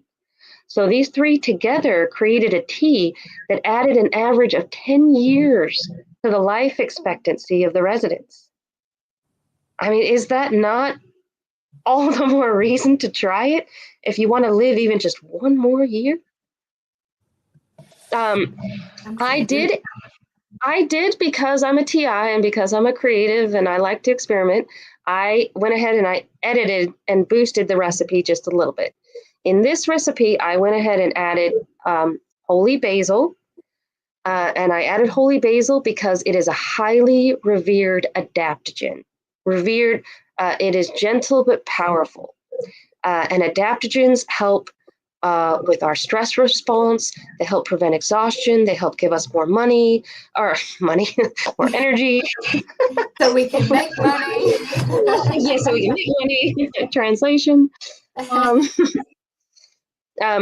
Adaptogens are a great and powerful way to just help prevent sickness and boost health. And so that's why I went ahead and added holy basil. And then I also went ahead and added moringa, because moringa is one of the best herbal nutritives on the market out there. I know for myself personally, I'm having to backpedal from a lot of years of bad American diet. And moringa is so powerful of a nutritive that it's actually prescribed to anemics to help reverse their conditions. So if it's good for enough for an anemic, it's good enough for me. so, so I've added these 2 extra ingredients just to boost the overall nutrition of my cells and to help increase cellular lifespan. So it's a longevity blend with extra adaptogenic and longevity in there. So moringa is good because if we're subjected to the frequencies and the radiation that we get with these attacks, we know that when we microwave something, it depletes the food, the vitamins and the fluid, so that our bodies are constantly in depletion due to the attacks. So this is excellent. That's why I put it in there as a TI specific. It's like we are being shown at every day. You need to go the extra step to be putting in more nutrition than anybody else around you. And I did have testing last year that proved this. You know, going in 13 years of being a targeted individual, how the holistic functional medicine doctor said that I was the worst case of nutrient deficiency and for vitamins and minerals and all the essentials that he's ever seen. And I know it is because of these attacks. So of course that led me on my own journey of trying to do the supplements and everything to kind of counter some of that. But very important. This tea sounds wonderful. It has so many things that would be beneficial in it. Yeah, and I encourage you all to look it up. And it's a simple, easy blend, and it could just be made into an easy tea. 1 teaspoon to a cup of boiling water. So a teaspoon of each of those, and per a cup of boiling water, right? No, I'll make a blend of it and put it in like a jar, and then I'll take a teaspoon of the blend and add that to 1 cup of water. Okay, so you put everything together, you mix it all together in a jar. So like a teaspoon of each of those in a jar, and then take a teaspoon of the mixed combination into your tea. Yeah, or just however much. You could make a giant batch, you know. You could have a huge mason jar and scoop out of it. But I'll just take those ingredients, throw them together preemptively, shake it up, and till it's even, and then I can scoop out of that jar. Make it nice and easy. Okay. Wow, that's great. Definitely. Yeah, I have little tea balls that I'll get, and you can pack the little loose leaves in there and then let it steep in those tea balls. And the great news is when you're doing it for yourself, you can add or subtract ingredients as needed, right? Like since I didn't go to the store and buy my Greek longevity blend, I can go ahead and I can quickly add some holy basil and moringa to it and make it all that much more powerful. That's right. That's wonderful. All right, so I know I've rambled on for a really long time, but I do want to quickly mention a few other herbs that I feel like every TI really needs to be looking at. So the first one I want to mention is ginkgo biloba. As TIs, we are bombarded daily with radiation, and ginkgo biloba has clinically proven radioprotective qualities that can help repair DNA damage. I have personally added the leaves to one of my daily blends, and I drink it every day religiously. We are under radiation assault, and ginkgo biloba can be one of those. Because of its radioprotective qualities, this could very well be one of those herbs that helps extend and save all of our lives. As long as I live in a world where I'm legally allowed to be hit with more radiation than a body should be exposed to ever in their life, I will continue to drink ginkgo biloba tea, period. Okay. And I did briefly mention nutritives earlier when talking about moringa. Many TIs out there are losing teeth, losing hair, having skin and other organs rapidly decay. And while it could be the result of radiation poisoning, What a lot of Americans don't realize is that hair and teeth loss can also be the result of nutritional deficiencies. So, supplementing with nutritive herbs like moringa, sea moss, or bladderwrack can help put those important minerals back into the body. Because just like Melissa mentioned before, we are being bombarded, and a lot of the good stuff in our bodies is just being ripped right back out. And we have to go that extra mile to put extra nutrition into our cells so they can last longer. And for pain, there's a lot out there that can be experimented with, but I did want to briefly mention that lab-tested results are shown to be clinically effective for use of capsaicin and cordalis cream. Both of those can help with nerve pain. I know a lot of TIs struggle with depression. A 1990s study found St. John's wort to be comparable to Zoloft, but without a lot of this harmful side effects. And it's also a great nervine, so it will help prevent and repair nerve damage. I know a lot of us have our nerves shot at every day. So for a lot of you out there, St. John's wort can be a powerful but effective herb to look into. It's another one of those that I drink just about every day. Great for depression, great for the nerves. Again, we did briefly talk about adaptogens. It's something I really feel like every TI should be looking into. The goal is to cripple us. It's to leave us sick and exhausted. The goal of adaptogens is to prevent exhaustion. So I know that when I started getting blasted every day and they were trying to make it so that I couldn't work and I didn't have the energy to get out of bed, I immediately started microdosing ashwagandha, and I did not stop until I made it into a home and a stable car. Like realistically, I don't want to be off of it ever, but money and finagling. But the minute that it tried to make sure that I went broke from exhaustion alone, I started microdosing ashwagandha and rhodiola rosea, because I knew that I needed energy, and I knew adaptogens can prevent burnout. So it was worth every penny put those in my mouth, because it equaled more energy, which equaled more productivity. Have you used lion's mane? Yes, I do. That's part of another blend. I have lots of blends that I use every day. I have a brain boosting blend that I like to use. It has lion's mane and cordyceps. It's also the blend that I typically put my green tea powder and ashwagandha in. It's a little powder blend that I'll add to my coffee when I have it, or my morning tea. Really great for the brain. Yes, lion's mane is great for the brain. I like ashwagandha too. I kind of, rotate. Well, I'll do, one for a while, then I'll go to the other. I wish I could afford it all the time. But, I know. I wish I could too. But we do what we can, and we put as much as we can in there. And really, key here for everyone to remember is that your health is in your hands. How far you get is up to you, right?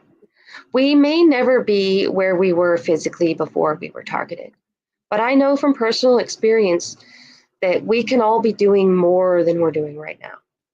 We can all be more functional, happier, and in less pain. And simple lifestyle and diet changes can actually help us get us there. Yeah. We can change the world fundamentally together when we just transform ourselves first. So I say, let's build a healthier world together, cell by cell. Take back your life, take back your power, and never accept can't as the truth. Absolutely. Absolutely. That was beautiful. Oh my goodness. That was beautiful.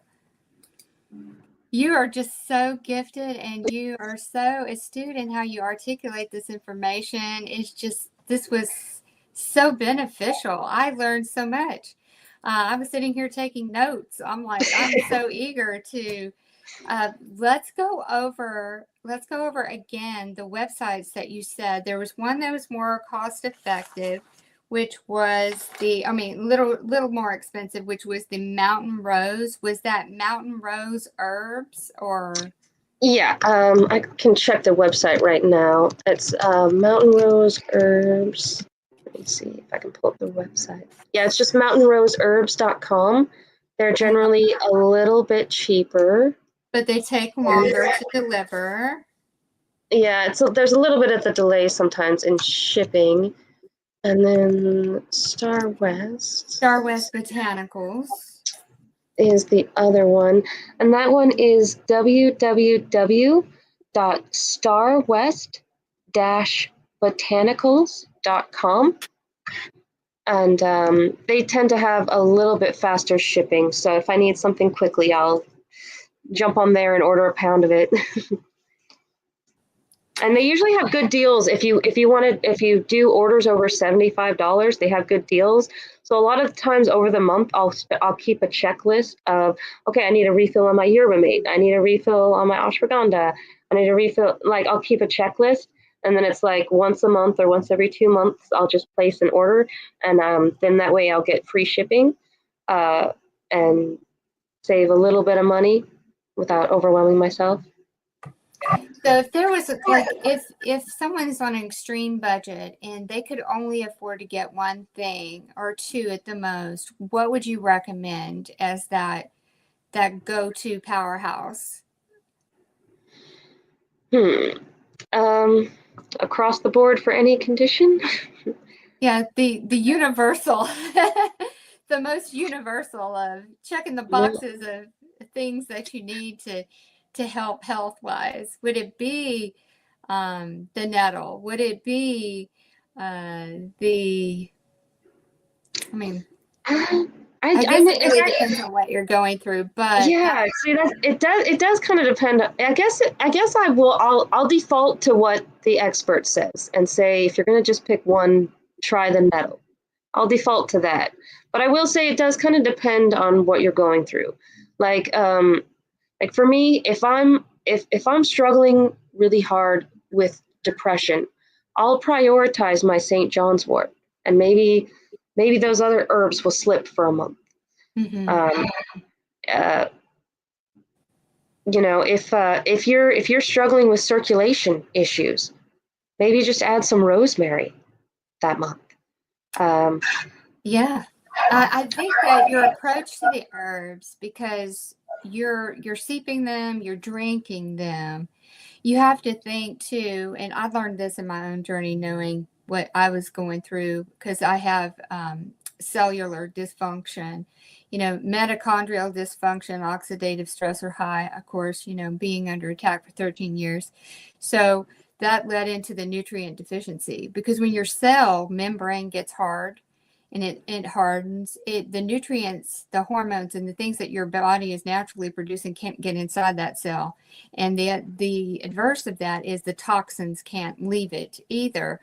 So I learned that when I was taking all of these gel caps and capsules and stuff, that stuff wasn't even getting inside of there. So I think in supporting your nutrient, when we know we're at a nutrient loss, I think that right there, especially in liquid form in the tea, is going to be very beneficial. Not everybody's going to react the same as me at being at 13 years in this, but early on, I had autoimmune issues because Hashimoto's thyroid is an autoimmune condition, an endocrine condition. I had also in the 90s been diagnosed with Epstein-Barr, which was chronic fatigue syndrome after a months long of a sore throat.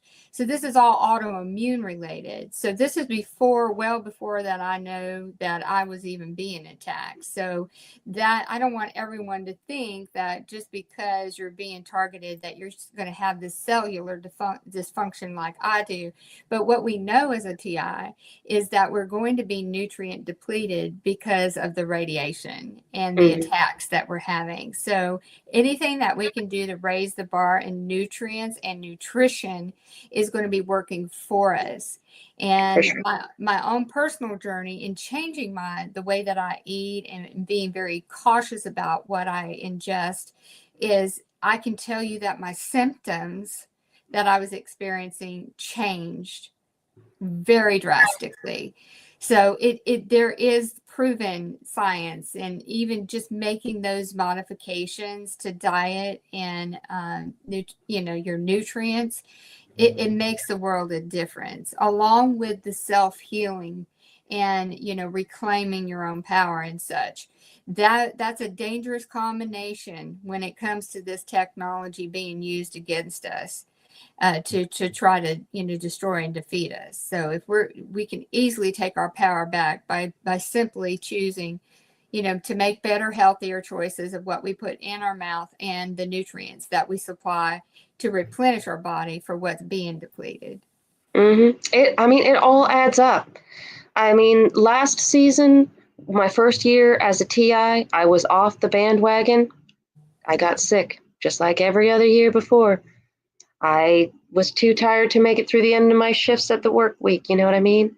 And it's like slow, progressive changes, getting back on the bandwagon. Slowly, you see your energy come back. Slowly, you see your health come back. This season, I wasn't grounded at all. We've made it to what? Oh, we're in February now? Right. Yeah, exactly. I haven't had a sick day yet. I put up a comment. Steph Strobel says, it seems like the more healthy I get, the more they hit me with DAWs. Yes, and once They will. persistence is key. You just got to keep at it for your own self, because the last thing these perps want you to do is to regain your health and reclaim, your life, and start doing things differently that is more healthy for you, because they want the end game is they want to destroy and dismantle you. So you just have to keep focusing on your health. Faye, you want to add something for Steph with the comment that she made? Yeah, I mean, that unfortunately that is the case. The more we do for ourselves, the more they're going to counter it. I know for myself, when I got off the streets, they hit me harder. When I got a stable job, they hit me harder. When I started getting back into the kitchen, they hit me harder. Anytime you're taking a step to do something really powerfully transformational or good for yourself, they will hit you harder. The only thing you can do is respond by doing it even more. Exactly. I mean, use it as your confirmation that you're on the right path, because they are the resistance. Just use that as your fuel to keep going. And it was hard at first. When I said that I had to army crawl back to my kitchen to start doing my herbs again, I'm not joking. I literally, on my hands and knees, army crawled over to my stove and put water in it and put herbs in it and started back on my bandwagon. If that's what it takes, that's what it takes. They will come at you harder, but there is another side, right? Had I given up the minute they started going at me harder, I would not be where I am today, where I can work a full day and still help out the TI community and still make medicines. I wouldn't be there if I had just given up because they went harder. Yes, so much so. I'm looking through the comments here. Alan is thanking for very helpful information. Faye just did such a brilliant job of articulating this. I'm just so excited to learn these new remedies. And here's another one. Juice says, unbelievable that this is our reality and that this is what we are all forced to talk about on a nice Sunday, right? What the hell? I know. Yeah, that's very true. But I actually had a very surreal moment this morning when I was going over this lecture, and I was looking over my notes and I was looking at the words, "You can absolutely heal," and I was like, am I really saying this? Am I really in the modern age having to remind people that we can heal ourselves? That's the last Really? thing you want us to know is that But we do live in a world where we have to remind ourselves the sun's just not think bad for about you. it, Plant medicine is good for the you. God, the creator, designed this body to heal itself and to counter attacks. Now, what we need to do is step in and help assist the natural functioning of how our body responds and how it heals itself. And one thing that I found too, in addition to the dietary and the nutrient supplication, is intermittent fasting, because when you allow your body to not have digested anything for the minimum I usually do is 12 hours, and then I try to increase 14. You can do 16, 24, but even at that 36-hour, which I have not done, I have not attempted that. But what the body does, it really does start to heal itself. And that 36-hour mark is when it starts, destroying and eating at anything that is toxic in Mm-hmm. your body. So there is a science to this. So if you're incorporating some dietary changes and some supplement, and you're doing the intermittent fasting and allowing your body to rest, because your body as a TI is already in that hyper state of protection, because it's being attacked. So it's almost like you have to find ways and paths that is going to take the burden and the overload of the stressors that your body is going through. And part of that can be incorporating in the intermittent fasting. Mm-hmm. I actually do believe that fasting is one of the most powerful things we can do to initiate healing within the body. Our cells can't even purge properly unless we take the time to fast. There's a reason that our ancestors used to regularly fast for several days or several weeks. They knew they needed it for healthy maintenance of their body. And that's something that unfortunately we've forgotten in today's day and age of quick fixes. Yeah. We've forgotten that our body needs periods of rest in order to function. But there are luckily entire clinics out there. Dr. Alan Goldhammer actually has in Santa Rosa a water only fasting clinic where he helps reverse autoimmune disorders through 30-day water only fasting alone. I mean, if you're going to do just one change, you might actually want to just try fasting. It'll heal just about anything. And things that don't have a cure, even Jesus said, oh, those didn't come out. Only some can come out through fasting and prayer. Some diseases, if you're not fasting, like a GI disorder, if you're not giving your GI tract a break, it's not going to let up. Sometimes you have to fast. Absolutely. Absolutely. Let's see. Let's look through here.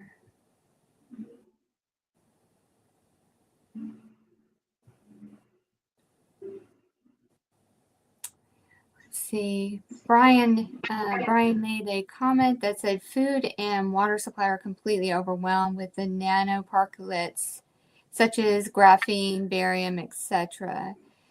So Faye, how can, water definitely has got to be in a purified source, and what do you do in terms of water and ensuring that it is safe to drink and to make your concoctions? For a lot of years, I ordered the clearly filtered because it was specifically supposed to help treat a lot of the fluoride, as well as the chlorine in the water supply. But when I did actual test strips, I didn't find it to be all that different from just straight tap water. And so I'm actually on a mission this year to build and test my own. Because unless you're going way out of your way to create distilled water and then remineralize that, a lot of filtration options just really aren't that great when you're purchasing them. And so this year, I'm actually want to create kind of like they do in science class, where you have the sand and sediment and charcoal layers. It's actually my project for this next couple of months to build my own filter and test that, because I have not found the clearly filtered or any of the other stuff that I purchased on Amazon or other websites to be all that effective. Unfortunately, the only truly effective method is distillation and then remineralization, which is a hard process, a hard time consuming process. I actually this past year, invested in having reverse osmosis at the kitchen sink. So it goes through these 5 tubes of filtration. But with that, like you said, it is depleting the minerals. With the bad, it's taking the good. So what I do is I take ancient sea salt. I use Redmond's sea salt, and I put a pinch or so of that in it. But I also additionally take some fulvic minerals as well, to try to supplement the mineral loss from that water, and knowing that I'm already minerally deficient. But it really is, it's sad that we have to take measures into distilling the water that we drink. Of course, we got the old school method of having to boil that water. If in all doubt, just boil it. Then put some in a pinch, some salt in it, but don't do the commercial salt. You want to do like the ancient salt. Something Celtic salt. that does Celtic salt, something that doesn't have any other additives. It's just the Celtic salt. Nothing else in there, because they like to hide some things in there. But make sure you pay attention to that label. Unfortunately, that's what it's come to. We can only the things that we do have power and control to take charge of, we can do it. Like, we can do something to intervene with the water, the air. But what we can do is fortify our body to build that resistance and immunity, by drinking the teas for immunity and such, that to just kind of strengthen ourselves so that our body isn't so overloaded. Because once we consider our body as having like this bucket, the stress bucket, and you've got your targeting experience, you've got the air, you've got maybe processed foods and all these other things that are coming into play, and your bucket's spilling over. So you've got to do all that you can physically to reduce the amount that's being flowed in that bucket, so that it isn't tipping over. Right. Because, in theory, our bodies are designed to heal themselves. And if they're not healing themselves, it's because there's a deficiency there somewhere. Yeah. Like, a lot of people don't even realize it's possible to have a bone break and not heal itself. It's a rare condition, but that does happen, right? Like, people think you break your bone, you go to the doctor heals you. No, the doctor doesn't heal you. The doctor puts the bones back into place, and the bones heal themselves. But under rare circumstances, if your body is out of balance, when you put those bones back together, the bones won't heal all the way. And doctors literally don't know what to do at that point, because they're like, well, it was supposed to heal itself. And that's where you have to start looking at, okay, well, my machine that's supposed to heal itself isn't healing. So what's off about my machine? Here's another. Let me put up another comment. Their little program provokes people to unliving themselves and creates Manchurian candidates. Yes, I think we're unfortunately all too versed in knowing that these programs aren't new. They're just, they've strengthened over time. And unfortunately for us, we're at the brunt of the latest and of that progression of these programs. But in unity, all that we can do is bring awareness so that everyone in the world is aware of these, because mass media doesn't want to recognize it, that they exist. But I feel so strongly within my soul that this is a different season and a different cycle. There is so much information that is continuously coming out that it's going to get to the point where we, the people, being so many in mass numbers of people having the same exact symptoms, but yet nobody wants to recognize us. But now you can see some hope, because now they're recognizing those with the Havana syndrome, which was their own intel people that are being attacked with these same symptoms that they denied. But recently they're saying, oh, well, it may not just be foreign adversaries. I mean, there's been some public recognition within the last couple of weeks that even the White House published that, okay, there's something to these anomalous health incidents that are occurring.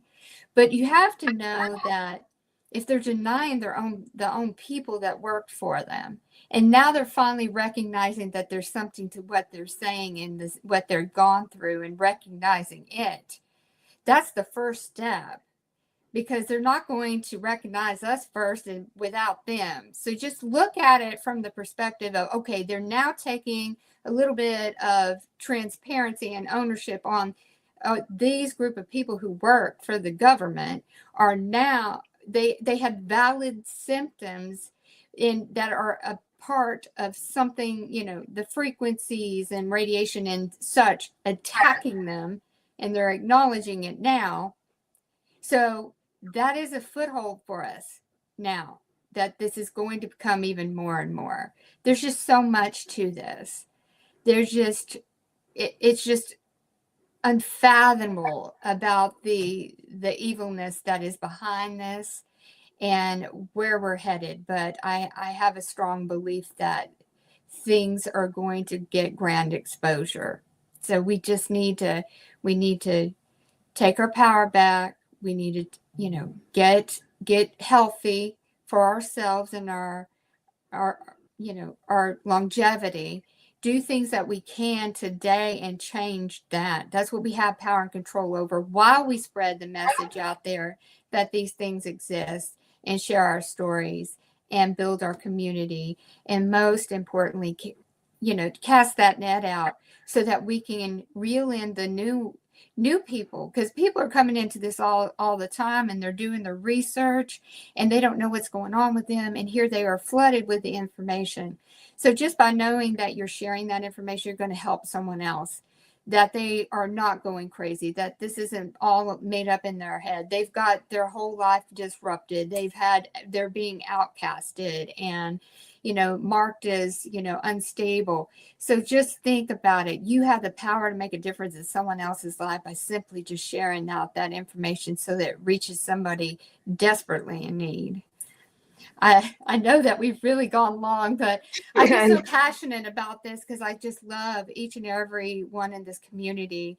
And our chat here is filled with support within others that join the call, and they're lifting each other up and giving each other guidance and advice. And this is what we need.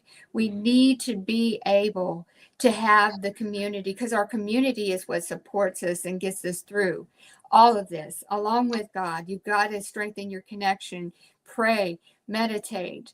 You've got to find music, anything, activities that bring you joy and reduce the overload of stress that is going on with your nervous system by these attacks. You can get there. You can get there. I promise you. Yeah. I mean, they break us when they make us feel alone and like there's nothing we can do. And the cure for that is reaching out, staying connected, and taking proactive steps towards a better future.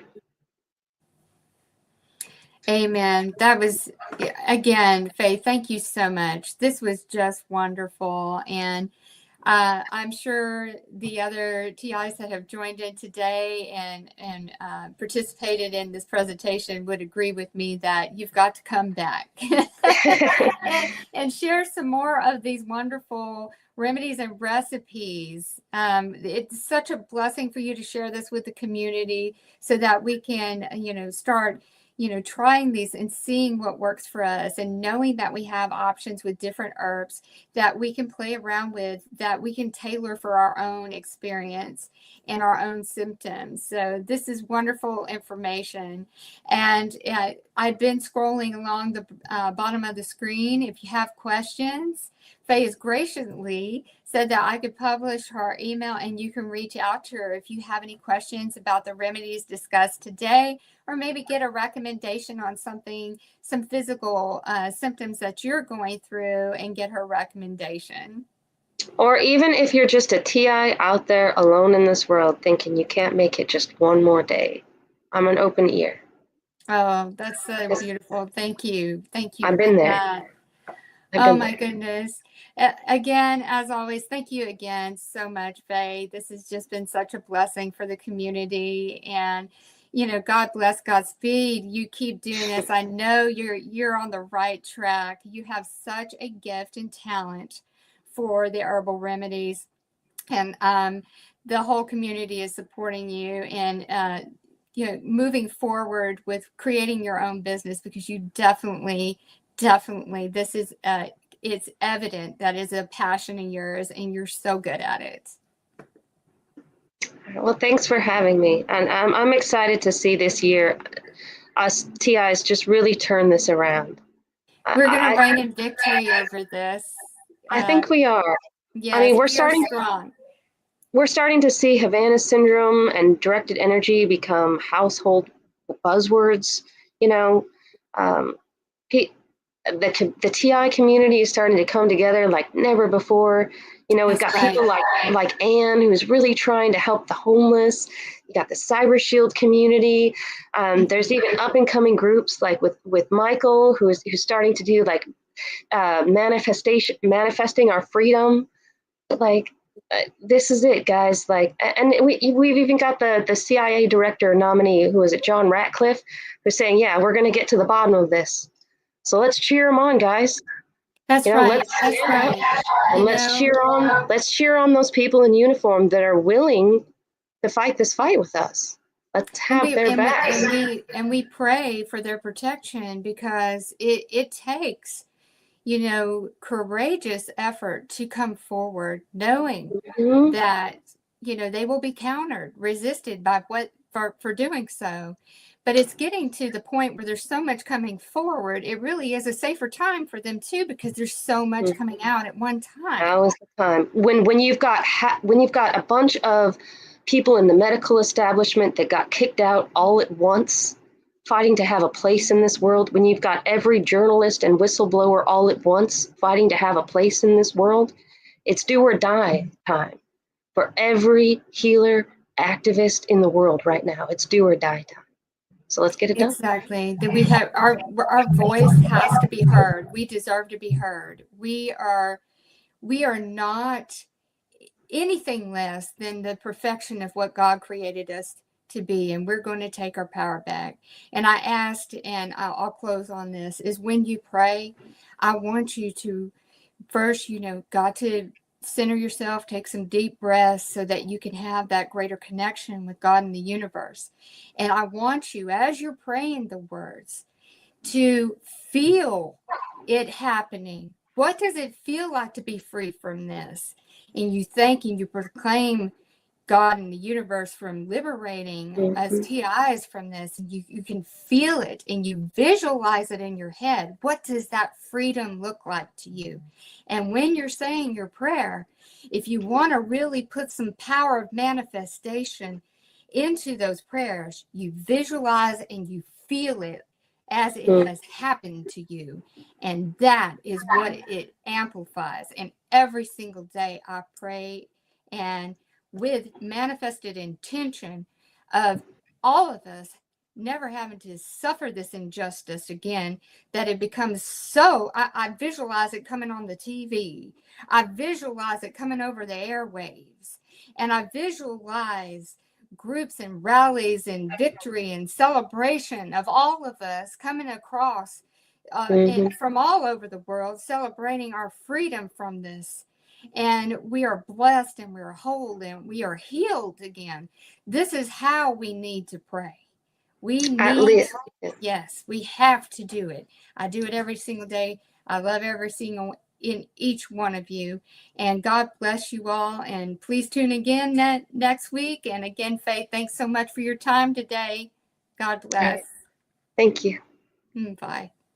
Bye.